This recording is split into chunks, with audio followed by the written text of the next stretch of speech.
Katika hotuba yake ya kwanza baada ya mahakama ya upeo kuidhinisha ushindi wake, Rais mteule Daktari William Samoei Ruto amesema kuwa hana uhasama wowote na mpinzani wake mkuu Raila Amolo Odinga. Ruto pia alisema kuwa kuchaguliwa kwake ni mwisho wa siasa za usaliti. Haya ni baadhi ya mambo aliyoyasema Rais mteule Daktari William Samoei Ruto. Excellency, the President of the Republic of Kenya, the one and only Dr. William Samoei Ruto, Your Excellency, the First Lady of the Republic of Kenya, Mama Rachel Ruto, the first family, and all of us who are here today. God is good, and all the time. Do I have anything to say? Your Excellency, today is a great day for this country. It marks the beginning of the economic transformation of the Republic of Kenya. We are here not to say that we have achieved this victory, but to say that this victory was the work of God. Amen. The rocks that were put in our path could not be lifted by a human being. It is all the work of God.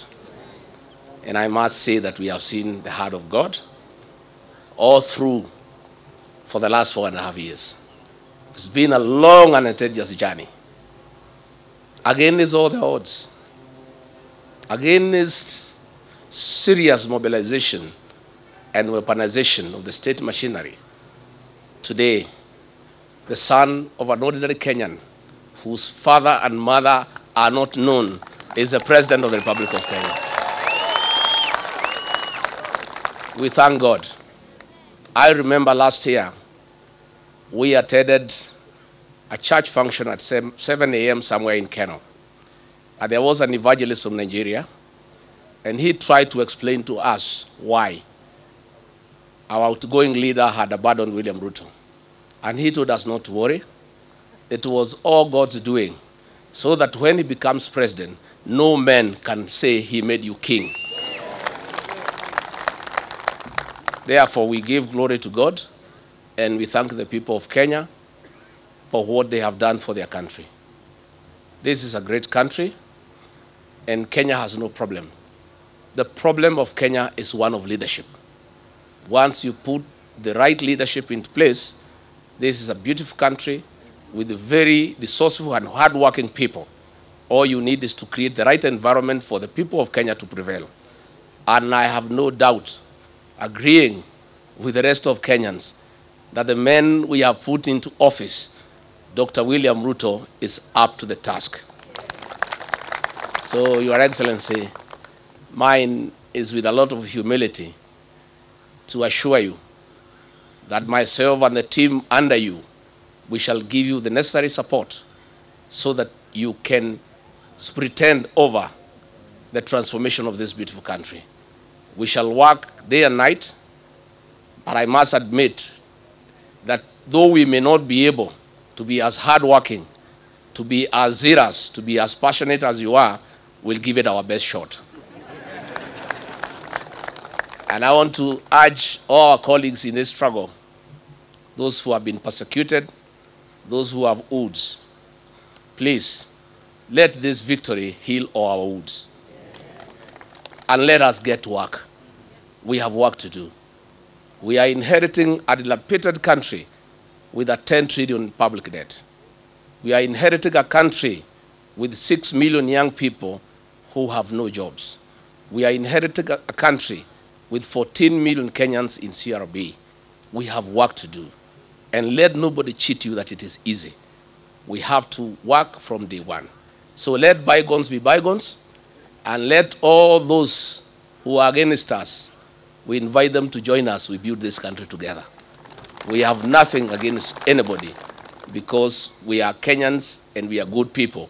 And all we want is the economic transformation of our beautiful country. Before I invite our president, let me take this opportunity, Your Excellency, if you may allow me, give a word of assurance to the public service. We are aware that your morale is low. We are aware you feel demeaned. We are aware you have become non-productive because of what you have been taken through. I want to assure you on behalf of my boss that our first job is to restore the dignity of the public service. Our first job is to cushion civil servants from harassment by officers in the police force under the guise of fighting corruption. Our work is to protect the civil servants from extortion. Our work is to make sure that we get a working public service to assist us in the management of the affairs of this country. And I have no doubt in my mind that if all of us support Dr. William Ruto and his team, in a year's time, he will restore Kenya to where President Mwai Kibaki left us. It is now I'm the most privileged person to invite a brand new president.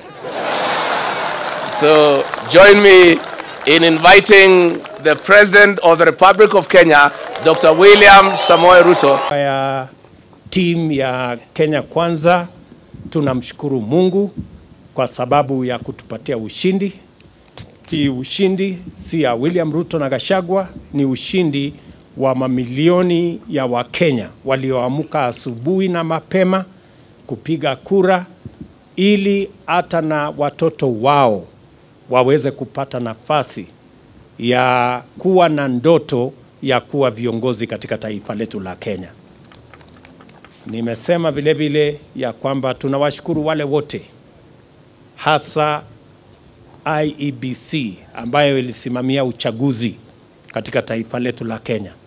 Mbali na changamoto za makomishona ambao waligawanyika pale mwisho, IEBC ilifanya uchaguzi ambao ulikuwa wa huru na haki, na kila Mkenya ametosheka. Ma-MCA wamechaguliwa, wabunge wamechaguliwa, maseneta wamechaguliwa, magavana wamechaguliwa, na leo mahakama ya upeo imeidhinisha uchaguzi wa rais pamoja na naibu wa rais, kumaanisha kwamba IEBC ilifanya kazi ya muhimu.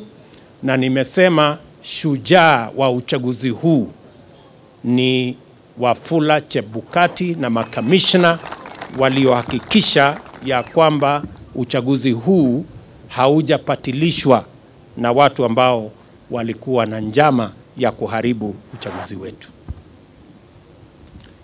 Nimesema vile vile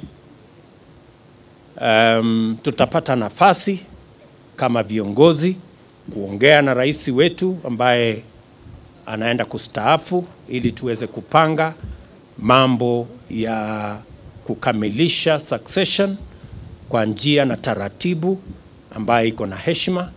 Na nimesema vile vile kama vile tuko na desturi kama taifa, viongozi wetu wote wale ambao ni elders wa taifa letu, viongozi wanaostaafu kama rais, watapata heshima na watapata haki yao katika mahali pa heshima katika taifa letu la Kenya, na hakuna wasiwasi yeyote kwa mtu yeyote kwamba kutatokea na jambo lolote. Yale ambayo yamefanyika, Waswahili wanasema yaliyopita si ndwele, tugange yaliyomo na yajayo, na hivyo ndivyo tutakavyofanya. Tumekubali vile vile ya kwamba kamwe criminal justice system katika taifa letu la Kenya haitatumika kuendesha mambo ya siasa katika taifa letu la Kenya. Wanasiasa wote wako na huru wakuwa na msimamo tofauti ya kisiasa bila ya kujali ya kwamba watashurutishwa, watalazimishwa, watafunguliwa mashtaka yasiyo na maana. Hiyo haitafanyika katika taifa letu pale tukiwa viongozi katika taifa letu la Kenya. Wananchi wengi wamehangaishwa, wamesumbuliwa, wamefanyiwa mambo mengi kwa sababu ya misimamo yao ya kisiasa. Na tumesema haya mambo tutayakomesha. Tunataka kuwa na nchi ya demokrasia mahali maoni ya kila mtu ni ya muhimu na hakuna mtu atashurutishwa kuwa na msimamo mmoja ama msimamo mwingine. Any questions, good people? Thank you very much. I don't think you have any questions. Uko na swali yako sasa?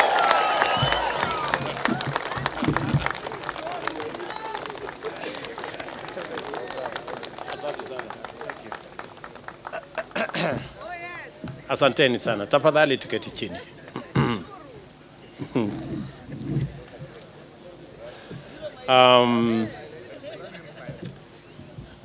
Of course, you agree with me that I am overwhelmed.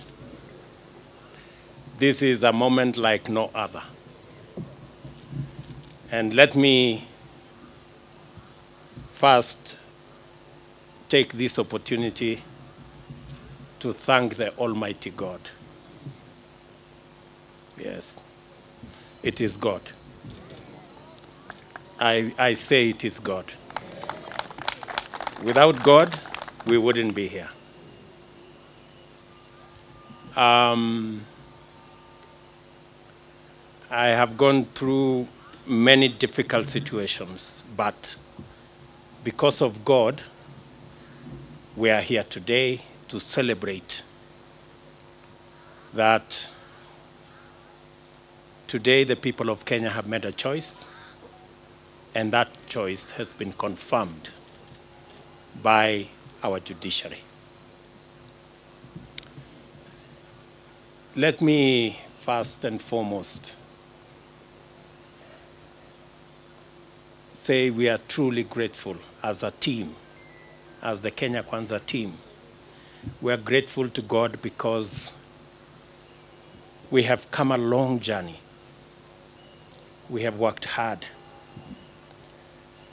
But as the Bible teaches us in Proverbs 20 verses 7, that some trust in chariots and others trust in horses, but we trust in God. It's not the waking up early. It is not the working long hours. It is the favor and the grace of God that has gotten us here. And we are acutely aware of that. Let me also, in a very special way, thank many people who have prayed for us from across the religious divide. Many people have prayed for us. In fact, I said on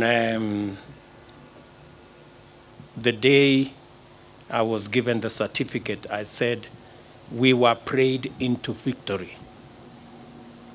I want to thank many people who prayed across this country. Many people fasted. And we are truly, truly grateful. And I want to say to the people of Kenya and to those who have made effort to get us here, that we will not let you down. We will work hard and we will not let you down. Let me also, in a very special way, thank my friends, starting with my wife, Rachel, who prays for me every day.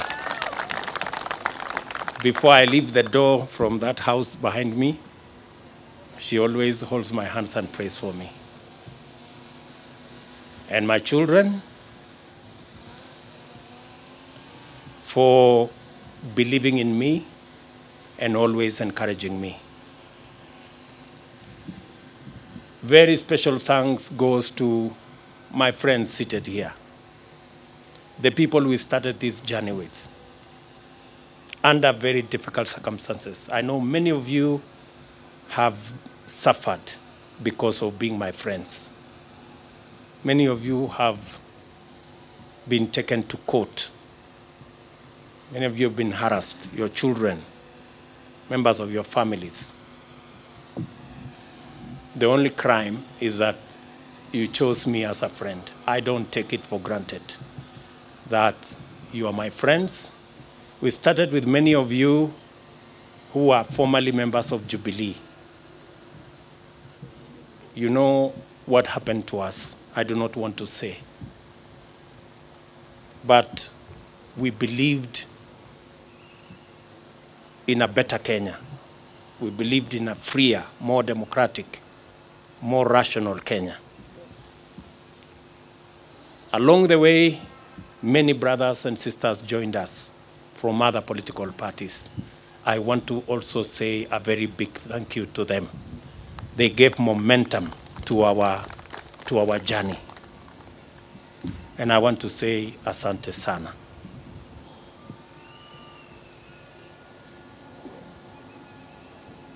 Let me also congratulate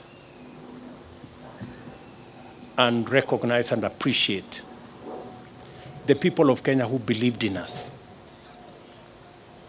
They went out of their way. Under very difficult circumstances, they believed in us. They listened to us.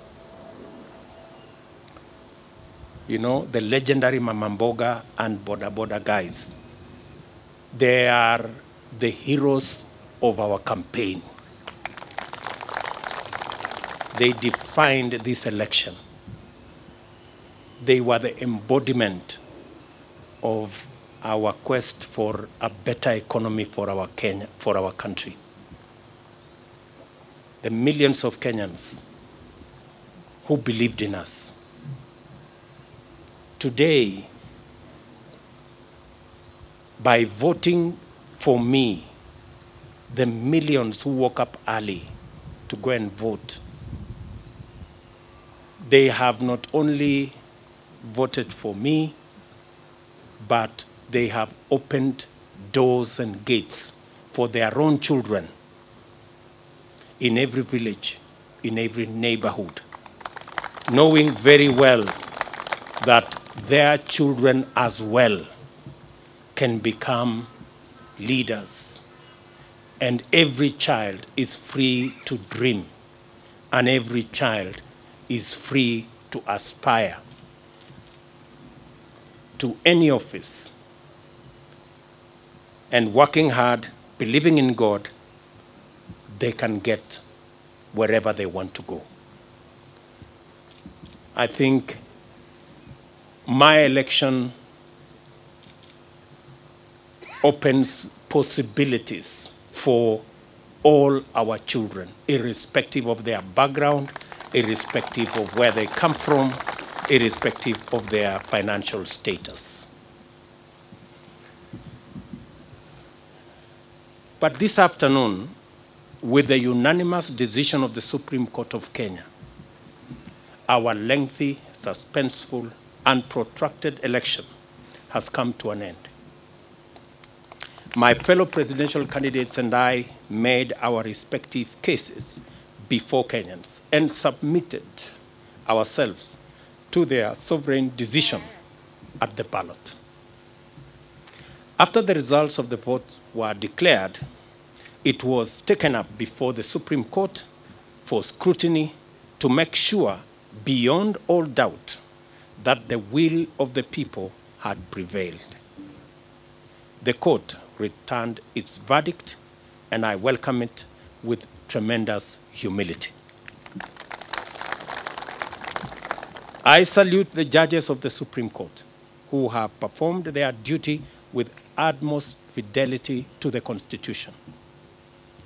They listened to all parties, considered all issues, applied the law, and demonstrated their learning, impartiality, and patriotism.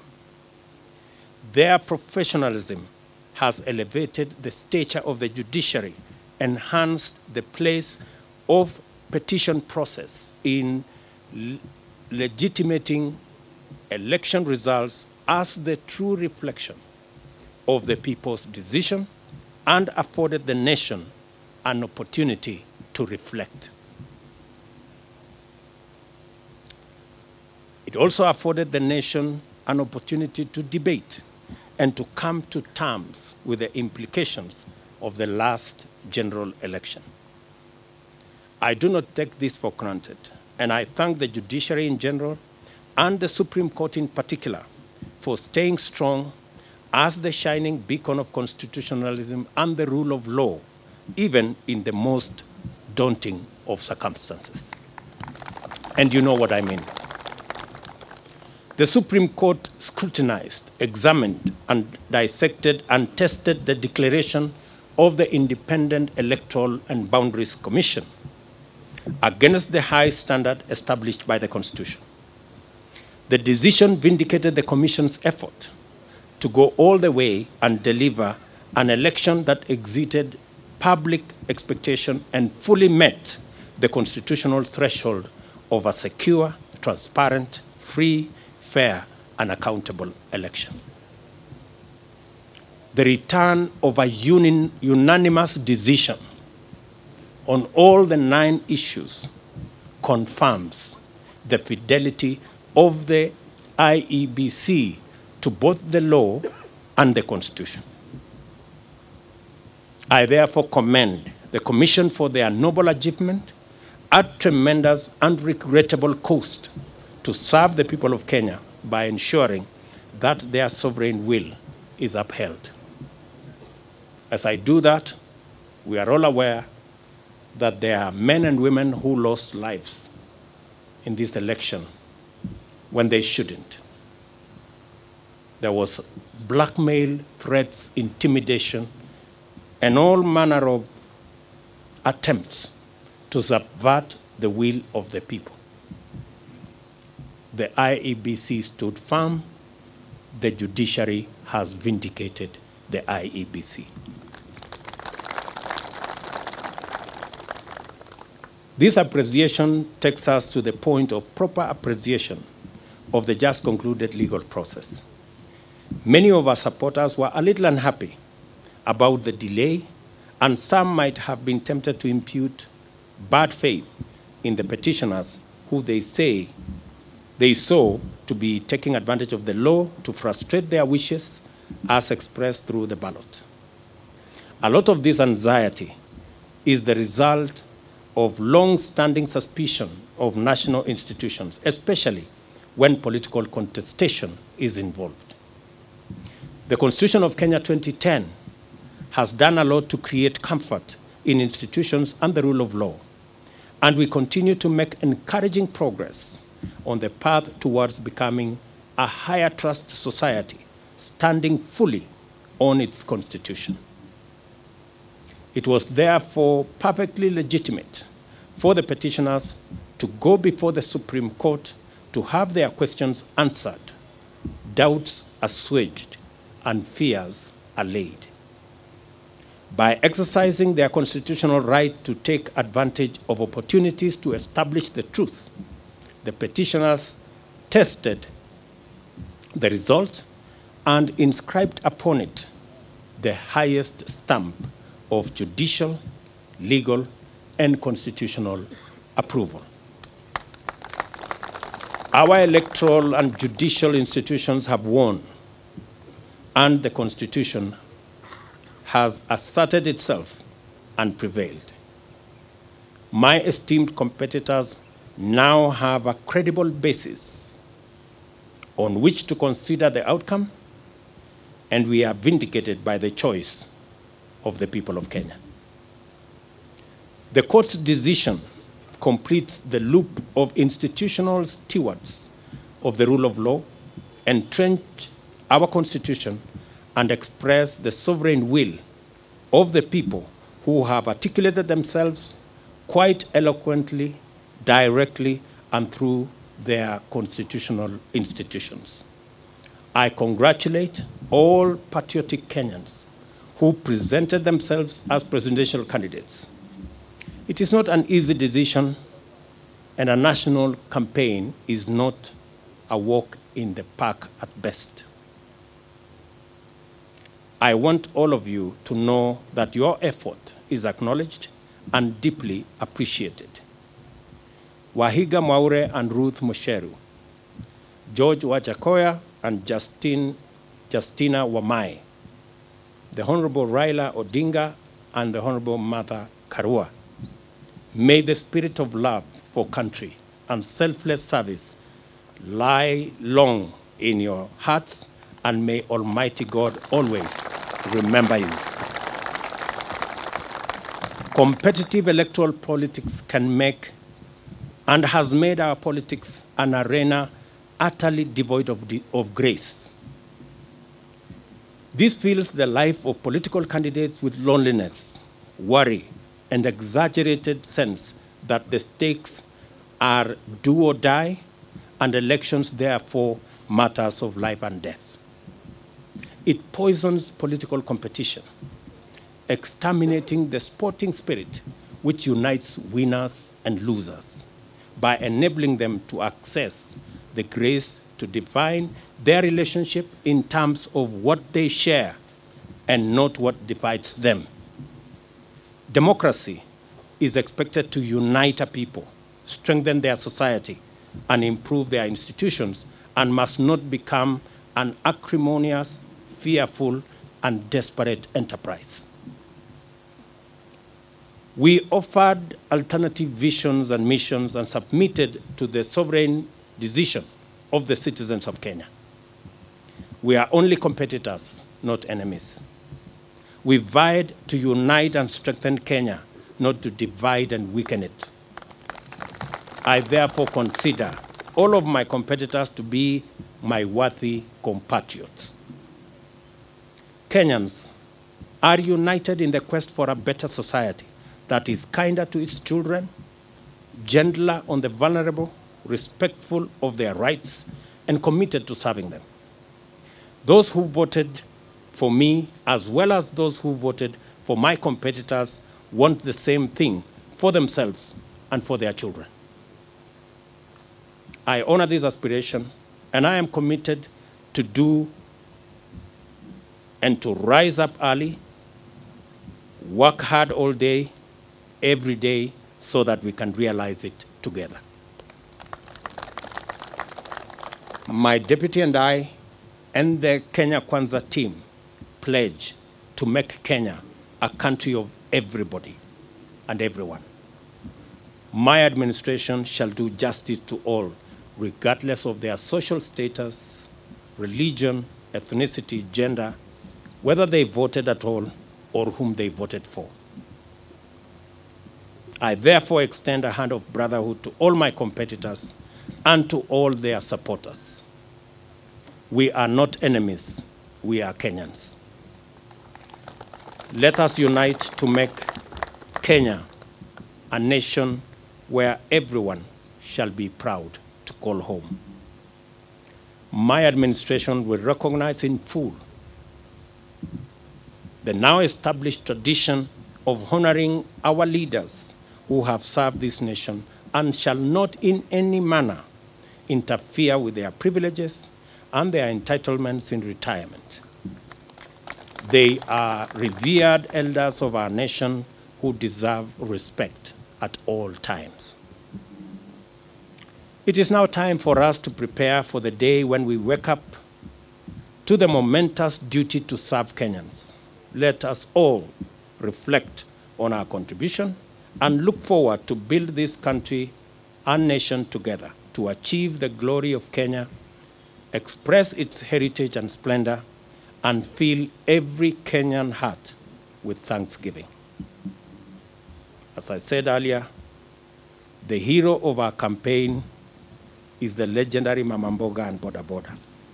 The hero of the election is one Wafula Chebukati and the Independent Electoral and Boundaries Commission.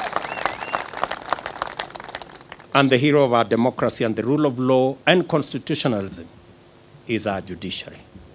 We celebrate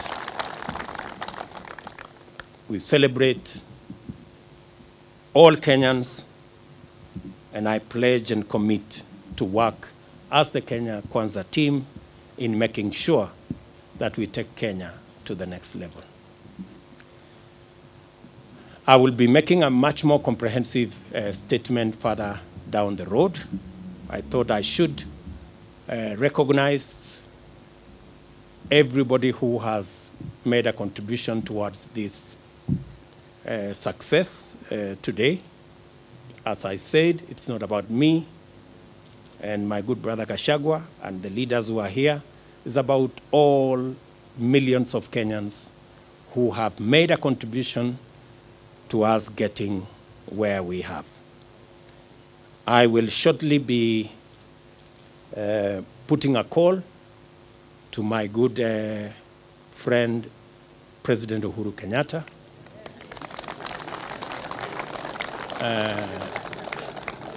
We have not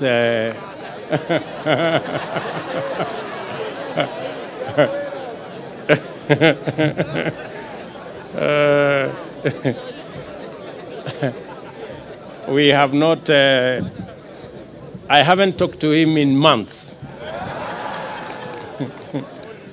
But shortly I will be putting a call to him so that we can have a conversation on the process of transition.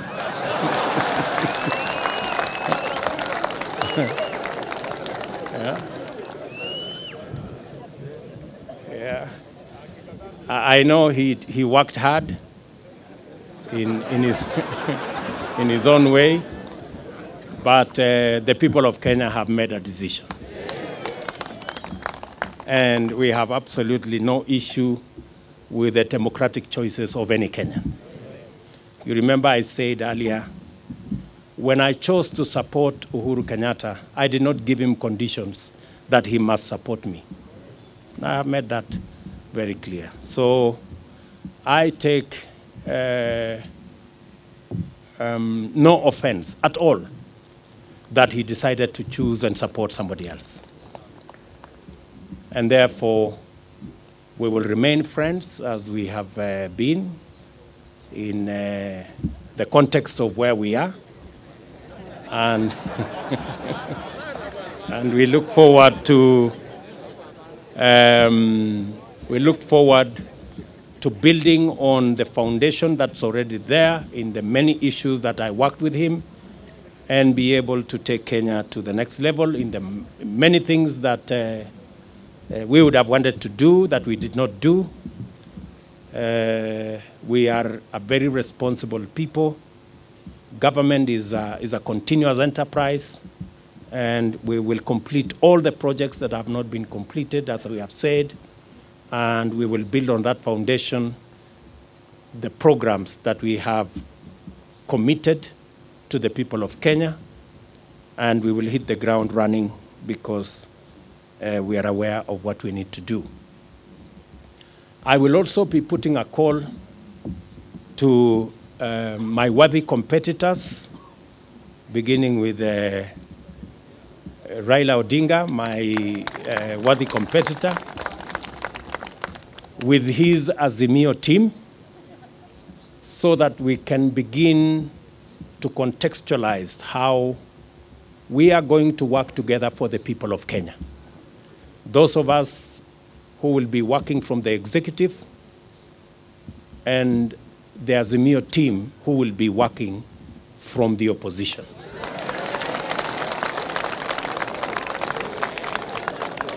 And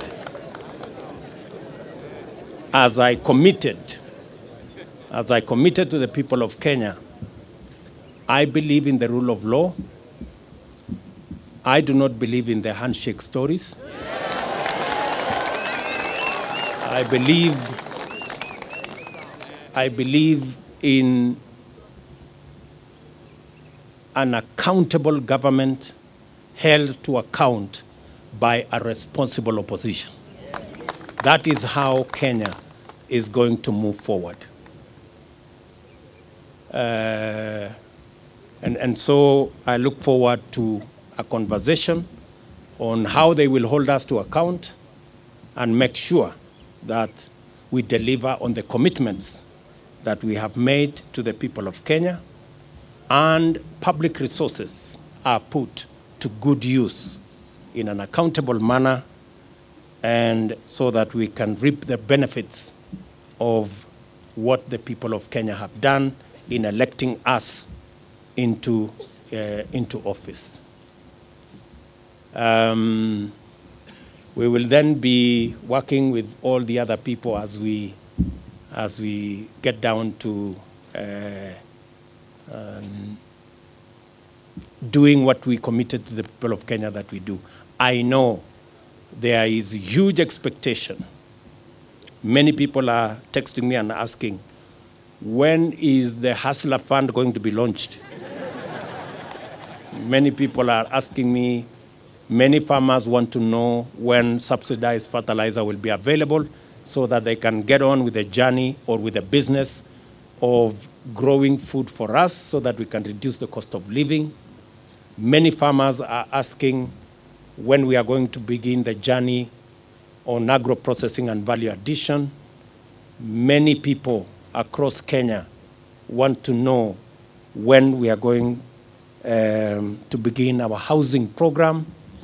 I want to commit that as soon as we are sworn into office, in fact, beginning tomorrow, I will be working with the people in government offices so that by the time we get sworn in, we will have work to do and begin the process of implementing our plan. Let me say to all of you, I know many people have come here. I know many members of parliament are here. Many governors are here. Many senators are here. Members of county assemblies. Let me take this opportunity in a very special way to recognize our legal team,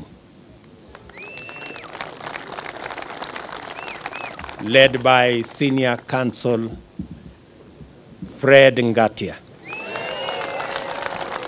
and Senior Counsel Kioko Kilukumi and Senior Counsel Kiragu, and of course, my chief agent and team leader of the legal team, Professor Abraham Kithure Kindiki. And all the senior lawyers here, let me not mention all their names. We had the best legal team anybody could assemble. And we are very proud of you, ladies and gentlemen. Thank you very much for protecting our victory and for doing your bit. I remember when I talked to them, I told them those of us who are politicians have done our bit. We handed over the baton to them, and I told them they should not drop the baton.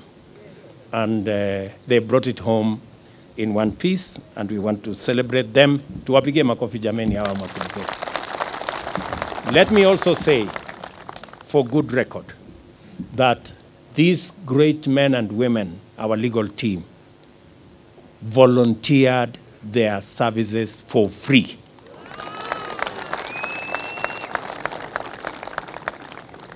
It is amazing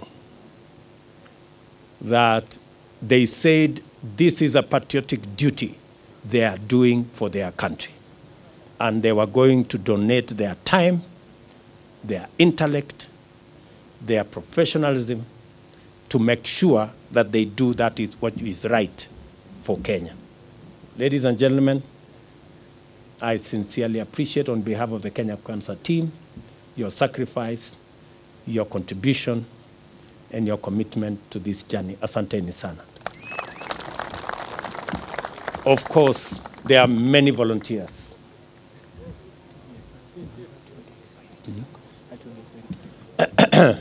There are many volunteers who came across. There are many people who supported us in many ways. There are many people who contributed merchandise. Many people contributed resources of all types, merchandise, airtime, equipment, transport, and it was just amazing. We ran a campaign. Many people believed that I was very organized, but I want to tell you, it was not me.